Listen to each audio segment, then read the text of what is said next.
Well, do you think a Mil-Spec 1911 can handle hollow points?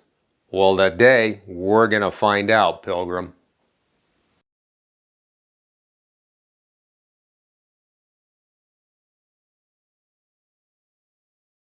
Welcome back to the LocaCarnivore, the hunting, guns, and adventure channel for smart people. And we know you're smart because you're watching us. I'm your guest host, the Duke. They asked me to come and do this video because we're talking 1911s. And the Duke has carried a 1911 in more movies than anybody else, so you know that makes the Duke an expert. Alrighty then. Now you might remember that we did a really basic review, range review on the 1911 Mil-Spec from Springfield Armory a while back. It was the LocaCarnivore's first video, and by God, it's pretty rough. But if you want to see it, the link's down in the description and you can go watch it. Now before we get started, want to remind you to give us a big like, thumbs up. We'd love to have you as a subscriber, and make sure you ring that bell so you'll get notified of every video that the LocaCarnivore's got for you. Now that first review that LocaCarnivore did on the 1911 Mil-Spec from Springfield Armory was really basic, as you'll find out, and all they shot was full metal jacket ammo just to see if the darn thing would work. You'll have to go check out the video, see for yourself how it did. But a big question in the LocaCarnivore's mind has been, well, a lot of other 1911 GI type Colt old style ones that he's had, they didn't work so well with hollow points. So the big question is, will this Mil-Spec, which is a newer gun, even though it's got the traditional 1911 lockup, and there's a picture so you can see what I'm talking about, that type of lockup and barrel ramp system, that's notorious for not really liking hollow points very much. So we wanted to see if this old thing would take care of hollow points just fine, or if it would fail miserably. So we took the Mil-Spec out to the range with an assortment of hollow points, and not everything that's on the market. Heck, we gotta buy the ammo. And if you want us to test more types of ammo or something like that, we don't have a connection with an ammo company or anything like all the big name influencers do. So what you need to do is go down to Patreon, the link's in the description, and show them a little love. The more budget they've got, the more stuff they can do for you, Pilgrim. We'll give you a little more information than we did in that first video. Like we said, it's a GI type 1911. Few variations. It's got some decent 3-dot sights on it instead of the old GI little bump and the notch in the back. Other than that, this is an M1911A1 type. Got the curved mainspring housing on it, which in our hands, it shot a lot, it points a lot better than a flat strap 1911. But these days, after shooting a lot of them, it kind of doesn't make a big difference, but it does help just a little bit. Now the trigger is one of these really old school ones. It's not sticking out like the newer ones. It's got a curved surface, got some serrations on it, but I'll tell you what,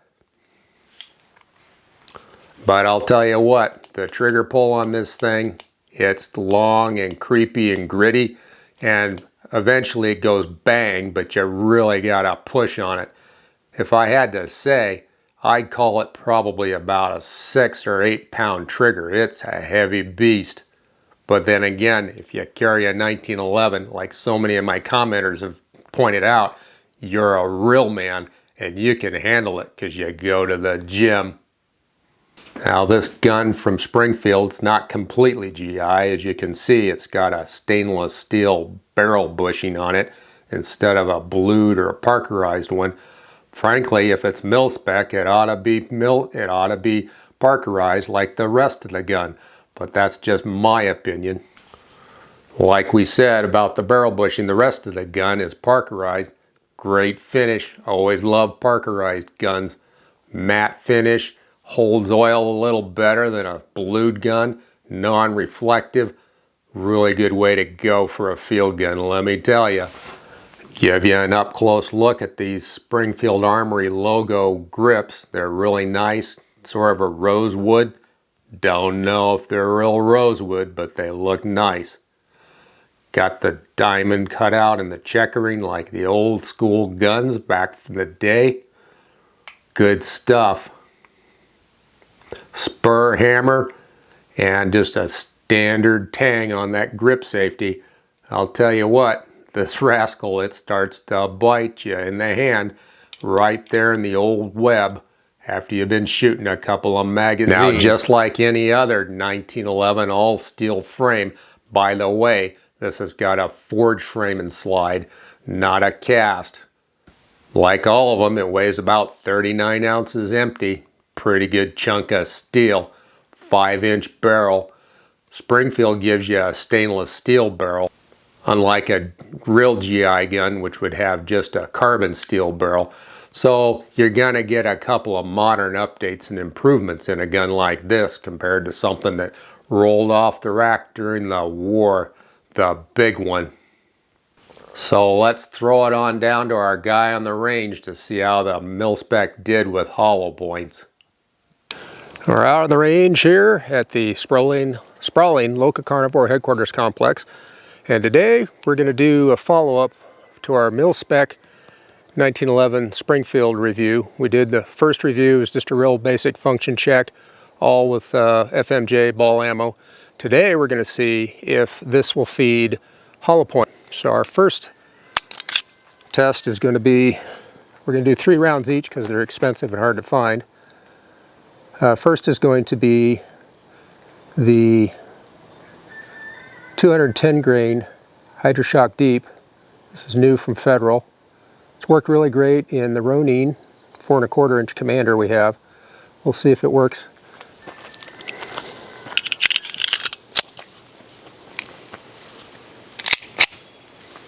This is just a function check, so we're not going to show any accuracy results.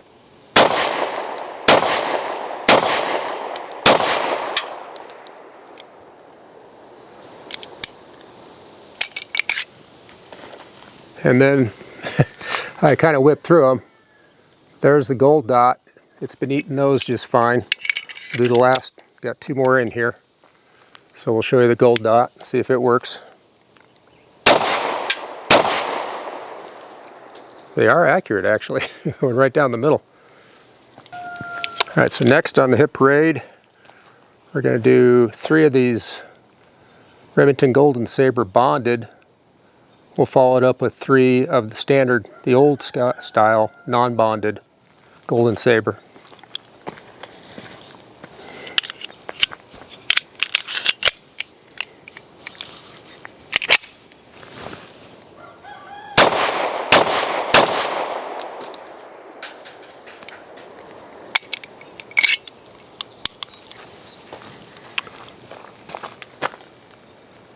There's the Golden Saber. That's the original.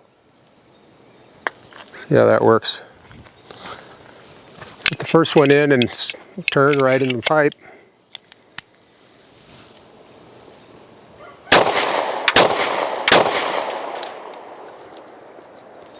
This thing without the beaver tail, it's just got a standard grip safety tang, like, because it's a Mil-Spec. It does start to bite into your hand after a while. You get really used to having those beaver tails. All right, now we're going to do a little more hollow points with the Springfield Mil-Spec. And the next one we're going to do is, this is older Remington Golden Saber, but this is the 185 grain plus P. We're going to see how that works. And then we're going to follow that up. We'll show you the bullets when I get to it in turn. But we'll follow up with 3 old school cone-nosed, truncated cone-nosed Hydroshocks from Federal. These were bought back in the 80s.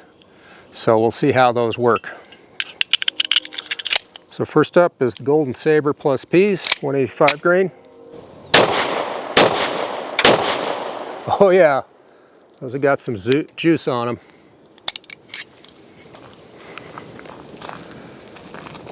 Take a look at that. That's the old school Hydroshock from the 1980s. Still had a few of them left. This is the ultimate test in my opinion. My old Colts, none of them would work reliably with this. So we'll see if this Springfield is going to do it.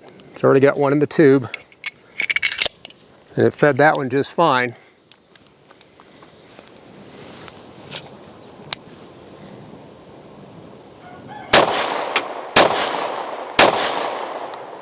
Well, what do you know? Modern technology. Somebody finally made a service grade 1911 that works with every hollow point, at least the ones I have. I have no doubt that this gun would be completely reliable in a fight. We did go a little bit more, do a little more extra on this gun. On our first test, we took it right out of the box. That's the way we always test a brand new gun here at LocaCarnivore, is with it straight out of the box. No extra lube, nothing. Whatever the factory gave it, that's what we run it with. And it ran fine then. To give it a chance with hollow points, to be honest, we did take it apart. Didn't clean it, but we put the little oil in it, the standard oil that you would do on a 1911 in the normal lubrication points, just to give it a fair chance. And it's ran flawlessly. Perfect gun. Accurate too, accurate enough. Well, as you saw, it did pretty good. Another thing that's pretty good is the LocaCarnivore's website. So if you get a chance, the link's down in the description. Go on over there, check it on out for more content. Go to the store tab while you're there and buy some LocaCarnivore merchandise to help support the channel. Remember, the more budget they get, the more they can do for you. Let me ask you a question. Do you have a story about a Mil-Spec 1911, whether it's a Springfield or not, maybe this gun? Or go on down into those comments and let us know about it. Now that you've seen how good the gun works with hollow points, make sure you share this video so everybody else will find out. Well, we want to thank you for spending your valuable time here with us at the LocaCarnivore again. And we're going to leave you with two important thoughts. The first one is the ultimate act of resistance is insisting upon facts. And number two, even the Duke knows that Han shot first.